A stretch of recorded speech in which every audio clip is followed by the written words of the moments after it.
নামাজ রোজা দান খয়রাতের চেয়েও একটা বড় আমল আছে, শুনবা? সাহাবারা বলল অবশ্যই শুনবো। বলেন বিষ্ণু বললেন ইসলাহু যাতিল বাইন, দুইজন ঝগড়া লাগছে, এই দুইজনরে মিলাই দিলে নামাজ রোজার সাদাকার যে সওয়াব তার চেয়ে বেশি সওয়াব হয়। ফিল করবেন যে আল্লাহ আমার সাথে আছে, সবসময় এটা ফিল করতে হবে যে আল্লাহ তাআলা আমার সাথে আছে, তিনি আমাকে ভুলে যান নাই, ছেড়ে যান নাই। আরে তার রহমত ছাড়া তো একটা শ্বাস নেওয়া তো আমার সম্ভব না, ঠিক কিনা বলেন?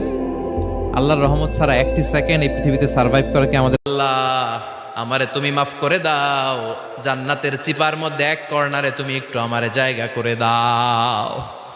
আল্লাহ বলবেন ওয়াই হাক ইয়াবনা আদম, তোর ধ্বংস হোক হে আদম জাত, মা আগদারাকা, তোর চেয়ে বড় গাদ্দার। পাঁচটা প্রশ্নের উত্তর না দিয়ে কিয়ামতের ময়দানে মানুষ পা নাড়াতে পারবে না। এর মধ্যে একটা প্রশ্ন হচ্ছে তোমার জীবনের যে মাহেন্দ্রক্ষণ যৌবন, এটা তুমি কিভাবে কাজে লাগিয়েছো?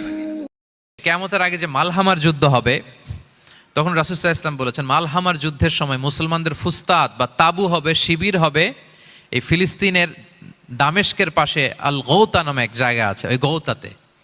এবং ঈসা আলাইহিস সালাম এসে যে দাজ্জালকে হত্যা করবেন সেটা ওই শামে, ফিলিস্তিনের বাবুল লুদ এখনো একটা জায়গা আছে, ওই জায়গাটার নাম এখনো বাবুল লুদ, ওখানে তিনি দাজ্জালকে হত্যা করবেন।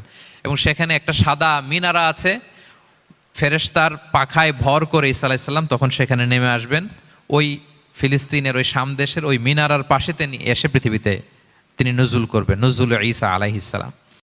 মানুষ এমন জায়গায় যেতে পারে যেখানে ফেরেশতারাও যেতে পারে না। জিবরাইল আলাইহিস সালামের যাওয়ার সীমানা যেখানে শেষ, মুহাম্মদ সাল্লাল্লাহু আলাইহি ওয়াসাল্লামের ঊর্ধ্ব জগতের কাহিনী সেখান থেকে শুরু। আল্লাহু আকবার।